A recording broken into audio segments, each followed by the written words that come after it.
So, purihin ang Panginoon sa gabi po ito. No? Tapos na tayo sa napakahaba series natin about spiritual warfare and deliverance. Pwede pa natin dugtungan yan, pero as the Spirit leads us, dito naman tayo dinala sa doctrine of the Holy Spirit. Now, pinag-aralan po natin mga karaang Bible study natin about the personality of the Holy Spirit, that the Holy Spirit is a person, a divine person. Then pinag-aralan natin that the Holy Spirit is God, no? At ngayon, pag-aaralan po natin yung sins against the Holy Spirit. Yung mga kasalanan, no? Meron akong ilagay dito, 6 sins, 6 na mga kasalanan against the Holy Spirit. At ang isa sa pinakamatindi po rito ay yung tinatawag na blasphemy against the Holy Spirit. Uunahin po natin yan. Just in case na kulangin tayo sa oras na ipaliwanag po natin yan. So, purihin ang Panginoon. Let's pray po, mga minamahal. Heavenly Father, once again, we ask the presence of the Holy Spirit to reveal yourself to us. Lord, you are God. Hallelujah. You are the creator of the universe. You are one with the Father, with the Lord Jesus Christ, our triune God. And tonight we exalt the name of Jesus. Heavenly Father, anoint us once again with the fresh anointing of wisdom and revelations, that through the Holy Spirit, naintindihan po namin ang iyong salita at even yung mga malalim na kapahayagan mo, na unawaan po namin. But without the Holy Spirit, we are nothing. Without the Holy Spirit, hindi po namin maintindihan ang mga pinag-aaralan namin sa iyong salita. Thank you, Holy Spirit, for revealing the deep things of your kingdom, the deep things of God. Thank you, Lord. Hallelujah. We receive the anointing of wisdom and revelations for the glory of the name of Jesus. And heal your people, Lord, through the power of your anointed words. Lahat ng mga may sakit karamdaman, as they hear, believe, and receive the word of God, they will be healed from all kinds of sickness and disease. Thank you, Father God, and all glory belongs to the Lord Jesus Christ. Thank you, Holy Spirit, our teacher. In Jesus' name, be all the glory. Amen. Amen. So, ating pong pag-aaralan is the 6 sins, 6 na mga kasalanan against the Holy Spirit. So, ang gandang sinabi ko sa iyo, kinocompress po natin ang ating time, So, puro direct to the point na po tayo ngayon. Wala paligoy-ligoy. So, number 1, naisip niyo po ba, ano ba talaga yung mga kasalanan sa banal na espiritu, Yun po pinakadelikado, Yung kasalanan sa banal na espiritu. Why? Kasi the Holy Spirit is the last agent na ipinadala ng Diyos para ang tao ay maligtas. Jesus is the Savior of the world, and the Holy Spirit is the one who convict the people, and who drove people to the Lord Jesus Christ. Ang Holy Spirit ang siyang nagdadala ng mga tao sa paanan ng Panginoon para maligtas. Ang Holy Spirit ang nagbibigay ng conviction sa kasalanan. Ang Holy Spirit ang nagbibigay ng kapahayagan at kaliwanagan sa kanyang salita. So, mahalaga ang ministry ng Holy Spirit at mahalaga, siyempre, the Holy Spirit Himself. He is a person. Pag sinabing person, it doesn't mean that He is a human being. Pag sinabing person, siya ay personality, merong isip, kalooban, damdamin, meron siyang mind, will, emotion, nakakausap, nagsasalita siya, nakikinig, nag-guide, naglilid, pumapatnubay, nasasaktan, pwedeng mag-grieve, pwede siyang umibig, meron siyang emotion, At nasa kanya ang lahat ng attributes of God. The Holy Spirit is omnipotent, all-powerful. The Holy Spirit is omnipresent, can be present everywhere. The Holy Spirit is omniscience. He is the all-knowing God. God knows everything because He is God. And the Holy Spirit is omniscience. Knowing all things, He knows all things, everything, lahat. He gives wisdom, knowledge, understanding, and revelation sa lahat ng sasampalataya kay Jesus. So, He is omniscience, all-knowing. Plus, The Holy Spirit is eternal. No? Walang pinagmulan, walang katapusan. So, yung apat na attributes of God, no, yan ang matindi na may mga attributes of God binigay sa atin. No? Yung God is good, God is holy, God is righteous, God is just, God is faithful. In fact, yung fruit of the Spirit, love, joy, peace, long-suffering, meekness, gentleness, goodness, temperance, faithfulness are all attributes of God. No? At lahat ng iyang katangian na yan, characters and attributes yan, matatagpuan din kay Jesus because Jesus is God. And of course, lahat ng yan ay katangian ng Holy Spirit because the Holy Spirit is God. We have one God with three divine personalities, the Father, Jesus, and the Holy Spirit. Okay. So, ang Holy Spirit ay pinag-aralan natin na last week na siya ay kasama sa paglikha ng lahat ng bagay, all powerful, no? Siya, and he can be present everywhere, no? Kahit saan, because he is God. No? So yung apat na matitinding attributes niya, yan yung hindi ibinigay sa tao at yan ang wala tayo. Ano yun? The Holy Spirit is God, he is eternal, walang pinagmulan, walang katapusan. Ang tao may pinagmulan. We are created beings. The Holy Spirit is omnipotent, because he is God, all-powerful, omniscience, all-knowing, omnipresent, can be present everywhere.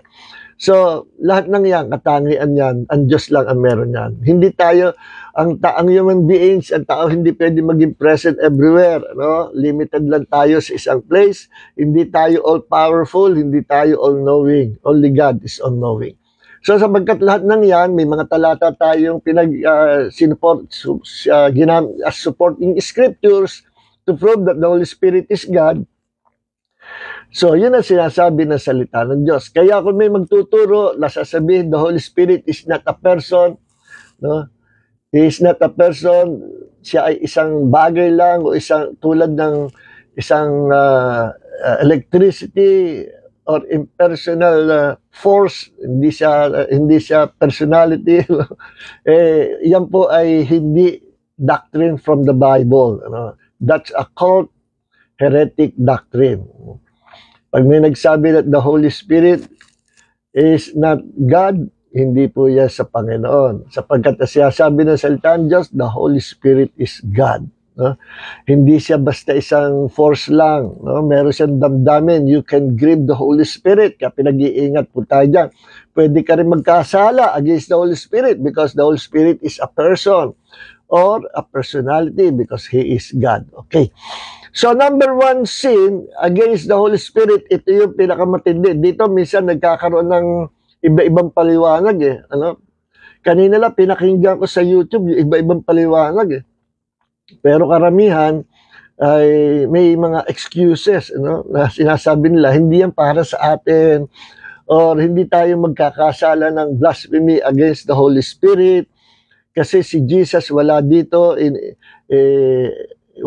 sa kanyang katawan, nandito ang Holy Spirit. Nung si Jesus daw ay nandito sa mundo, you can sin against Him, against the Holy Spirit. Mga ganong paliwanag, hindi yan biblical kung ano yung sinabi sa Bible, stick tayo doon sa Bible. May nagsasabi na sa panahon ngayon, walang magkakasala ng blasphemy against the Holy Spirit kasi wala na raw si Jesus dito at ang Holy Spirit na nandito. Ewan ko saan nila nakuha yung teaching na yun. So, let's go back to the Bible. Back to the Bible. Kung ano sinasabi ng Biblia, yun ang tama. Okay? Now, tingnan natin sa scriptures. Number one, sin against the Holy Spirit is blasphemy against the Holy Spirit. This is, blasphemy against the Holy Spirit is considered an unforgivable sin or unpardonable sin. Kasalanang hindi maipatatawad. Naku, nakakatakot yan. Okay. So, ano itong kasalanang hindi ipatatawad kapag nagkasala ka sa Holy Spirit? Tingnan natin si Jesus mismo nagsabi. Matthew chapter 12, verse 24. At saka verse 31 hanggang 32. I-shorten natin yung scriptures, direct tayo doon sa tinutumbok na scriptures. Ikukwento ko lang sa inyo ang pangyayari, then basahin natin to.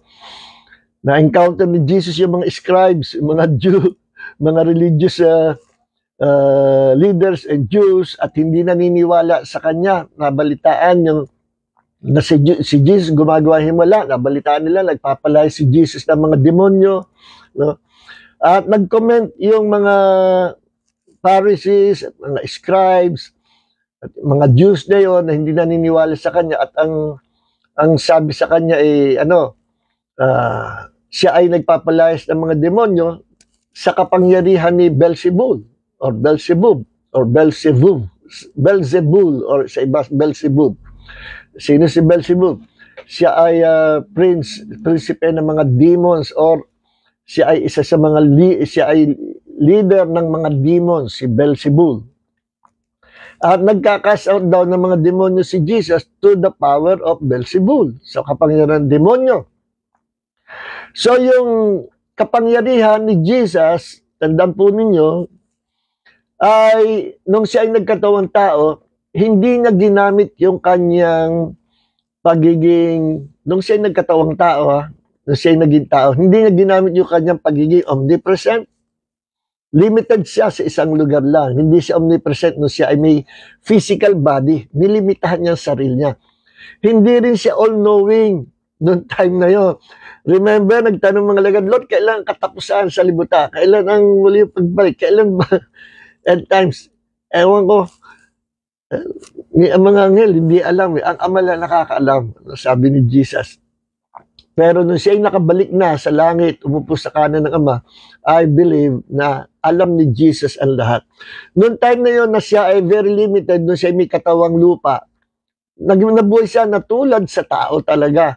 No, nilimitahan niya ang sarili niya, at hindi siya pwede maging present everywhere. Pag nasa Galilee siya, wala siya sa Samaria. Pag nandoon siya sa isang lugar, wala siya. Parang tayo, no? Very limited.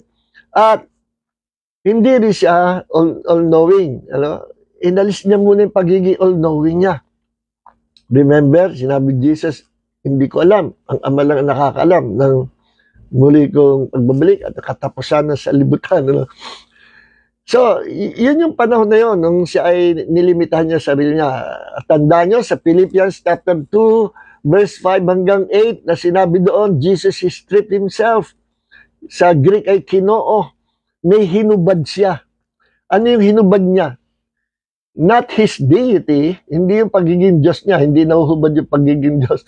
Ang hinubad niya yung kanyang kapangyarihan bilang Diyos, bilang second person of the Godhead. Hinubad niya yung pagiging all-knowing niya, hinubad niya yung kanyang pagiging present everywhere. No? Nabuhay siya na tulad sa tao na merong kamatayan. Kaya yung kanyang kamatayan sa krus, yung kanyang banal na dugo, pinambayad sa ating mga kasalanan. Okay. Now, yun si Jesus. Pero nung siya ay napalitan niya ang kanyang katawan at bumalik na siya sa Ama, nagpakita siya sa mga alagad with his glorified body, no, na pwede siyang umapir anytime, any place, anywhere. No? With his glorified body, he can be present everywhere. Hindi na siya limited. Kasi bumalik na siya sa dating kalagayan niya. No? Bumalik na yung pagiging omnipotent niya, omniscient, and omnipresent. Okay.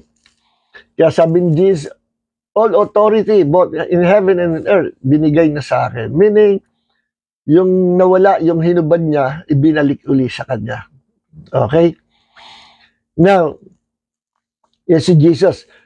Bakit nakapagpapagaling si Jesus, gumagawa ng himala, at nakapagpapalas ng demonyo? Kung hinubad niya ang kanyang power, okay. Ayon sa Acts chapter 10, verse 38, si Jesus ay gumagawa ng mga himala, casting out demons, healing those who are oppressed by the devil because God was with him. He was the anointed Messiah, anointed by the Holy Spirit.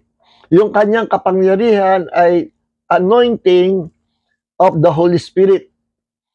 sinuportahan, binakapan siya ng Holy Spirit. Pansamantalang hiniram niya ang kapangyarihan ng Holy Spirit.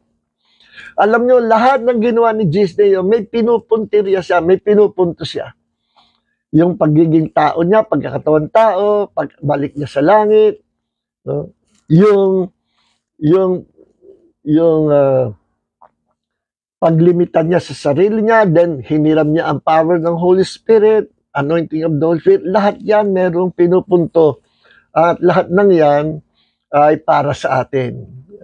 Example, ginamit niya, hiniram niya ang power of the Holy Spirit para siya kasi ang pattern natin ng mga Kristiyano. Lahat tayong sumama sa kanya, magiging kagaya niya. Siya yung pinaka-pattern. In fact, dahil kay Jesus, we became children of God and we became joint heir together with Christ. Lahat ng minana ng Jesus, minana rin natin. Nung siya nabuhay na maguli as a person.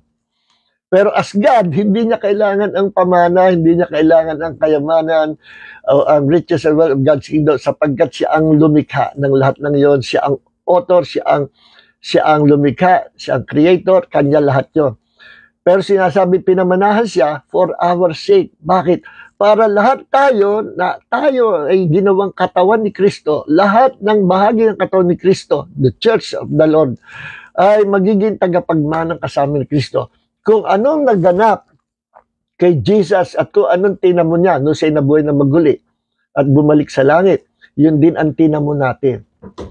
Kaya nga all riches and wealth of God's kingdom, all inheritance na binigay kay Jesus ng Ama, ay binibigay din sa atin. Even His throne, Revelation chapter 3 verse 21, sino man magtagumpay o manatili, magtagumpay hanggang wakas, bibigyan ko ng pagkakataon umupo sa aking trono. Sabi ni Jesus. See? Lagi si Jesus ang pattern. Si Jesus ay, we became sons of God. Why? Because of Jesus, the Son of God. No? We inherited all the riches and wealth of God's kingdom. Why? Because Jesus inherited all the riches and wealth of God's kingdom. Doon siya nabuhay na maguli. No? As a human being. But as God, uulitin ko, kanya lahat yun. No? Siya ay gumanap lang, naging tao for our sake, para manahin natin ang kayamanan ng kaharian Diyos at para maitaas tayo sa mataas na kalagayan. Very special tayo. Tayo mga tao, we are the crown of God's creation. We are His masterpiece. Okay? So, yung power ng Holy Spirit, ginamit Jesus. Why? Para tayo naman ang susunod. Gagamitin din natin ang kapangyarihan ng banal Espiritu. Si Jesus was led by the Holy Spirit, sinuportahan, pinatubayan, empowered by the Holy Spirit para tayo rin ay maranasan natin yun, to be guided by the Holy Spirit, no? To be empowered by the Holy Spirit like the Lord Jesus Christ. So, si ang pattern. Okay. Now, nung siya ay nagpalaya sa demonyo, in-attributes ng mga Pharisees, mga scribes, mga Jews na hindi naniniwala sa kanya, na yung kapangyarihan niya sa pagpapalaya sa demonyo ay sa kapangyarihan din ng demonyo. So, in-attributes nila yung works of the Spirit as work of the devil. And that is the sin or the blasphemy against the Holy Spirit. And sabi sa Matthew chapter 12 verse 24, but when the Pharisees heard this, sa ibang aklat, I think sa Mark, chapter 3 verse 28 hanggang 30, the scribes naman yung sinabi. So both Pharisees and scribes nag-comment na hindi maganda. They heard this and they said, this man cast out demons only by Beelzebul, the ruler of the demons. Nagpapalay siya ng mga demonyo sa kapangyarihan ni Beelzebul, ruler of the demons. Okay? Therefore, I say to you, ito naman yung sinabi ni Jesus. Sapagkat inattribute sila yung works of the Holy Spirit, the work of Jesus is the work of the Holy Spirit, as the work of the devil, ito naman ang sinabi ni Jesus. Therefore, I say to you, every sin and blasphemy shall be forgiven people.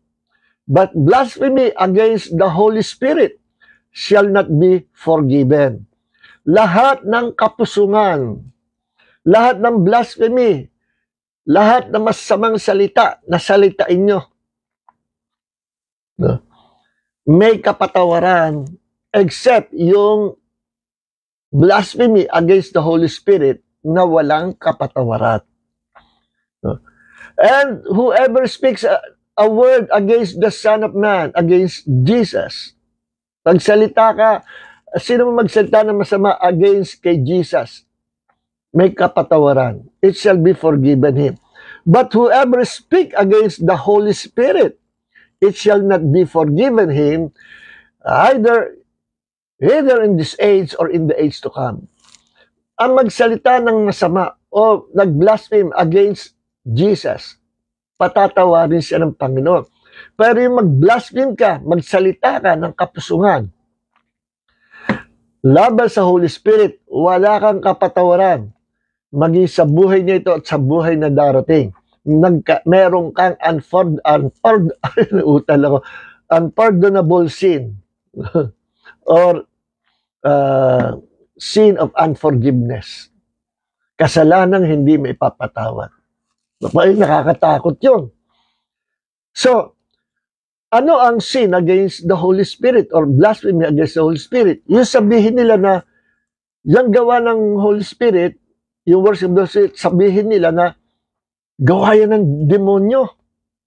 No? Akusahan niya ang Holy Spirit na demonyo o gawa ng demonyo, attribute niya yung magandang ginawa ng Holy Spirit kay Satanas o sa mga demonyo. That is sin and blasphemy against the Holy Spirit. Kakatakot po yan, mga kapatid. No? Ngayon, sa panahon natin ngayon, ang daming nagsasalita against the works of the Holy Spirit na nakakakilabot. No? Halimbawa, yung manifestation ng power of the Holy Spirit, yung biglang bumusa ang Holy Spirit, nagtumbahan yung mga tao. That is the power, manifestation of the Holy Spirit. No? Pero ano siya sabi ng iba? No? Lalo na yung mga cessationists, yung mga hindi naniniwala sa kapangyarihan ng Holy Spirit in these last days. Ano sinasabi nila? Naku, yung mga nagtumbahan yan, gawa yan ng demonyo. Naku, sinasabi ko sa inyo, ingat kayo. Mas maganda, wag na lang kayo mag-comment. Sarilihin nyo na lang. Kasi blasphemy against the Holy Spirit yun. No? Yung sabihin mo na ang gifts of the Spirit, gift of tongues, naku, yung mga nag-speak in tongues niya sa demonyo, naku, delikado ka, kapatid. Kahit pa ikay Kristiyano, si Jesus ang nagsabi, no, walang kapatawaran sa buhay nito at sa buhay na darating. Yung patuloy na nire-reject mo ang works of the Holy Spirit is sin against the Holy Spirit. Yung patuloy na sinasabi mo na yung mga iyan, yung mga gifts of healing na yan, yung mga manifestation, yung mga tumbahan, mga lapping in the Spirit, yung mga nangyayari sa mga charismatic movement, Pentecostal, yan ay works of the devil. Naku, delikado ka, kapatid. No? Kakatakot. No? Si Jesus ang sabi niyan, huwag mong i-attribute sa demonyo o kay Satanas ang gawa ng Diyos o ang gawa ng Holy Spirit. It's very dangerous. Nakataya dyan yung eternity mo. Ngayon, meron ako mga friends na dati yung mga hindi ko na sasabihin ko sa church sila, dati mga cessationist, pero later on, nung na-experience niya sa gathering ng mga Pentecostal, charismatic, yung wave ng revival, wave of the Holy Spirit, yung move ng Holy Spirit, na-experience niya ang gifts of the Spirit. At maging speaking in other tongues, na-experience niya. At naalala niya nung siya ay nagko-comment na hindi maganda against the Holy Spirit, against the gifts of the Spirit, na nasasabi niya, yan ay hindi sa Diyos. At ngayon, nagsisi siya, at siya, ngayon ay siya ay kasama sa mga charismatic Pentecostal movement. na-experience ang kapangyarihan ng Holy Spirit. Alam nyo, tinanggap sila ng Panginoon. Napatawad kaya sila ng Diyos? Ako'y naniniwala na patawad sila ng Panginoon. Bakit? Ano ang difference? Anong pagkakaiba? Ganito po yan. No? Kasi nung panahon ni Jesus, even in the Old Testament, si Yahweh na nirepresent ang God the Father. Actually, si Yahweh sa Old Testament, si Jesus din yun eh. He manifested as Yahweh in the Old Testament. Si Jesus yun. Pero under the Old Testament, under the Old Covenant, hindi pa nagkakatawang tao si Jesus. Nire-represent ni Yahweh ang God the Father at that time. But God the Father was rejected by the Jews, by Israel. At sila ay paulit-ulit sumasamba sa Diyos-Diyosan. Yan ang problema sa Israel.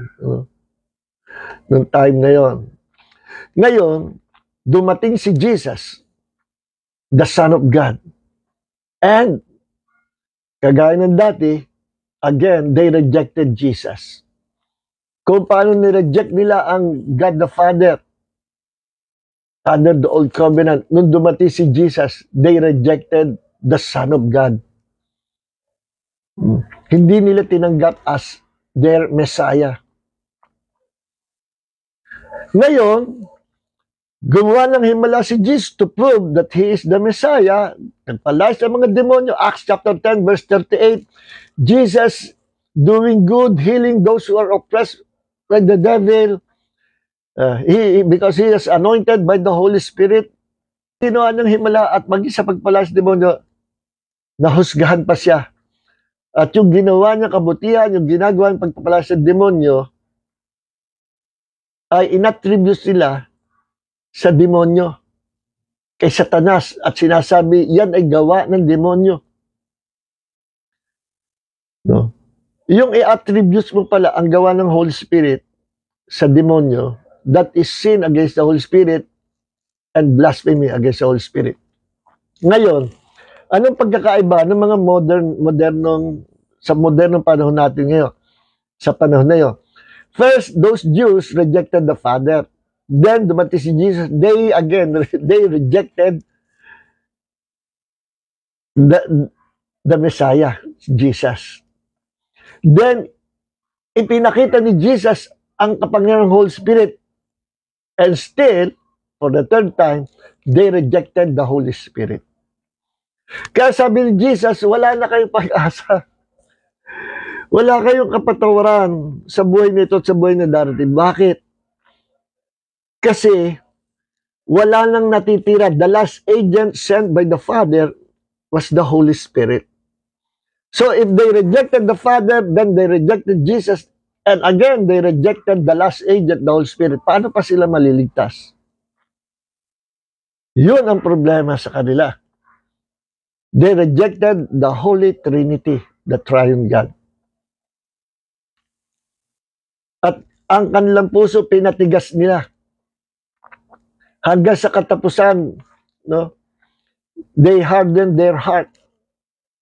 Ayaw nilang paniwalaan si Jesus. Nire-reject nila ang gawa ni Jesus, which is the work of the Holy Spirit. And now, paano pa sila maliligtas? The last agent, they rejected too. Kaya yung sinabi ni Jesus. No? Ngayon, sa panahon natin ngayon, napakarami ang nagsasalita against the manifestation of the Holy Spirit. But still, pinapatawad sila ng Panginoon. Why? Kasi yung mga church denominations na yan, especially mga cessationist brethren natin, mga kapatid natin sila sa Panginoon. Ano? Kaya lang, kakaawa kasi namulat sila na, naturuan sila na tapos na ang ministry ng Holy Spirit, tapos na ang mga kapangyarihan at mga himala ng Holy Spirit, tapos na even the gifts of the Spirit, wala na raw, kasamang nawala ng mga apostles. No? Yun yung posisyon nila at paniniwala nila na mali, na kumukontra sa Bible, pero paniwala sila. Kaya kung tawagin sila, cessationist believers, from the word cease, huminto na. Tayo, kami, mga Pentecostal, charismatic, born again, apostolic, prophetic people of God, we believe that the gifts, the power, and manifestation of the Holy Spirit are all for us today. They're all for the body of Christ, para pakinabangan. Hindi nagbabago. At hindi magkukulang ang Diyos sa pagbibigay sa atin ng kapangyarihan at mga kaloob. At sinabi yan sa 1 Corinthians chapter 1, verse 6 and 7, na sabi ni Apostol Pablo, meron tayong patotoo kay Jesus. We have the testimony of Jesus na sa anumang paraan, kailanman hindi tayo papagkukulangin ng Diyos sa anumang kaloob. Hindi tayo papagkukulangin ng Diyos sa anumang kaloob hanggang sa si Jesus ay muling bumalik, hanggang sa si Jesus ay mahayag. We will never lack for any gift until the revelation of Christ. Meaning, habang hindi pa siya dumarating, continuous yung mga gifts of the Spirit. Hindi nagbabago. Tao lang ang nagsabing nababago eh. Even in Romans chapter 11 verse 29, ano sabi doon? For the gifts and the calling of God are irrevocable. Ang mga kaloob at ang pagtawag ng Diyos hindi nagbabago. Okay? Hindi nagbabago. Kaya kung sasabihin mo na bago na, wala ng gifts, alisin mo na rin yung calling. Tapos na ba ang Diyos sa pagtawag sa mga taong maliligtas? Tapos na ba ang Diyos sa pagtawag sa mga tao na i-equip niya at bibigyan niya ng anointing that will follow their calling? Calling na maging evangelist, maging pastor, maging apostle, maging prophet, maging teacher. Maraming klaseng calling. The fivefold ministry gifts, yan ay calling from the Lord. Tapos na ba yan? Of course, hindi pa. So, our anointing, may kanya-kanya anointing, pero isa pinanggalingan, the Holy Spirit. Our anointing always follow our calling. Kaya kung ikaw ay anointed evangelist, ang calling mo evangelist, stay to that calling. No? Diyan ka lang, stick ka dyan. Huwag kang mag-iiba ng calling. No? Kasi your anointing will follow your calling. So, hindi nagkukulang. Romans 11:29, for the gifts and the calling of God are irrevocable, hindi nagbabago, hindi binabawi ng Diyos. Mas lalo nga ang Diyos bigay ng bigay eh. He is the giver. Sino yung magnanakaw? Who is the taker? The devil. John chapter 10 verse 10. See? So kaya, we have all the gifts. We have all the power of the Holy Spirit. We still have the manifestation of the Holy Spirit. So ngayon, yung mga sisters, brethren, welcome pa rin sa Panginoon. No? Kasi, nasabi nila yung mga masamang salita niya out of ignorance. No? Pero I believe they never rejected the Holy Spirit. Alam ko, mahal nilang Holy Spirit. Ang nire-reject lang nila yung mga gifts, yung power, but they love the Holy Spirit and they believe that the Holy Spirit is God. Di ba? Yung mga cessationist na kapatid natin, they believe, they receive, they accept, they believe, they welcome the Holy Spirit as God. As the third person of the Godhead, Trinitarian din sila. Ang nire-reject lang nila yung mga gifts. Pero mahal nila ang Holy Spirit, gaya ng pagmamahal nila kay Jesus sa God the Father. So, bakit hindi sila patatawarin ng Diyos? Out of ignorance, kapag salita sila ng mga nakaraang panahon ng patungkol sa mga manifestation ng Holy Spirit na nakikita nila, yung iba nakikigaya, may nag-post sa YouTube, sa demonyo ito, makikipost na rin. Sa demonyo nga, gaya-gaya. Hindi talaga pinag-aralan sa Bible. So, yung mga scribes, Pharisees, mga Jews na hindi sumampalataya, hindi tumanggap kay Jesus, they rejected the Holy Spirit. They rejected the works of the Holy Spirit. So, ano pang huling agent ang maipapadala ng Diyos? Wala na. Pati iisa lang ang sakripisyo ni Jesus. Kapag nireject mo pa yon, then reject mong Holy Spirit, wala ka ng kapatawaran sa buhay nito at sa buhay darating. Yung mga ganong klaseng tao na hindi na napatawad ng Diyos, they will never repent of their sins against the Holy Spirit. They will never repent against they will never repent those sins against the Holy Spirit na nagawa nila. Never. Bakit? Kasi iniwan na sila ng Diyos. Wala na ang grace to repent. They rejected God, the Father, rejected Jesus, then they also rejected the Holy Spirit or the works of the Holy Spirit, attributing the works of the Holy Spirit to the devil. They rejected the third person of the Godhead. So God will reject them. And they will never repent of their sins. Kasi umalis na ang biyaya of repentance. Repentance is a blessing. Bigayan ng Diyos sa atin, biyaya yan para tayo anytime makabalik sa Diyos. Kaya tingnan nyo itong mga cessationist brethren na convert sa pagiging continuationist and now on fire sila, nag-i-speak in tongues, nananalangin sa may sakit, and they are being healed, no? And nabaptize sila sa Holy Spirit, nag-enjoy sila sa presence of the Holy Spirit, now sila ay puspos ng banal na Espiritu. Nireject ba sila ni Jesus o ng Panginoon? No. Bakit? Pinatawad sila. Kasi hindi naman nila nire-reject ang Holy Spirit. Yun lang nakikita nilang gifts, mana-mana, naturoan sila, ay, ano yan, sa demonyo, mag-ingat ka, huwag kang sasama dyan sa demonyo mga yan. So, naniwala sila. Yung iba, nagpo-post pa sa YouTube, Kundalini, ano yun? Kundalini Spirit yan. Yung mga nagtutumbahan, nag-speak in tongue, Kundalini Spirit. No? Napakalayo naman yung Kundalini Spirit, Spirit of the Devil. So, ina-attributes yung nangyayaring manifestation na works of the Holy Spirit sa Kundalini Spirit. Delikado yun. No? Delikado yun. Pero mapagbiyaya pa rin ang Panginoon. May mga nagkasala na gano'n, but still, tinanggap pa rin ng Panginoon. Kasi, tinatanggap naman nila ang Holy Spirit. Na-deceive lang sila. Naging ignorante lang sila, 100% ignorant about the gifts of the Spirit. But they never rejected the Holy Spirit Himself. Kaya, tinanggap sila ng Panginoon. Nandoon yung grace to repent. At nung sila ay magsisi, Lord, kagaya ng kaibigan ko, nagsisi siya, Lord, nagkasala ko noon, napagkamalan ko ang speaking tongues sa demonyo, gano'n. Kasi yun ang napamana sa kanila. Eh ngayon, nag-speak in tongues siya, nagkakandak siya ng mga seminar, conferences about the power of the Holy Spirit, and the Holy Spirit is moving with him. Binabakapan siya. Why?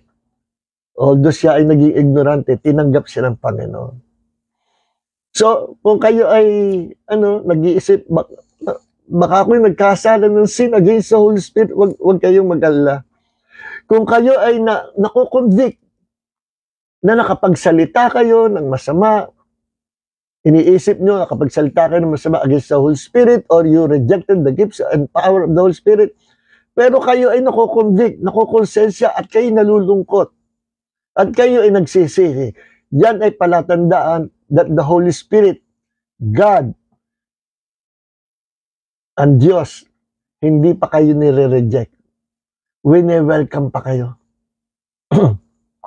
You are not yet rejected by God. Pag kayo ay nakukonvict, kapag kayo ay nagsisisi sa mali niyong nasabi, yan ay palatandaan that the Holy Spirit is working in you to change your life because He loves you so much. So mga kapatid, wala na tayong time. Hanggang dito na lang. Hindi na natin matatalakay yung ibang sin against the Holy Spirit. No? Next time na lang sa susunod na Bible study. So this is Pastor John Cortez. Ito po ang ating Tuesday online Bible study. At sa Friday uli, ang continuation nito. And please, mga kapatid, kasi masyado nililimitahan na tayo ng Facebook, nalaman ko.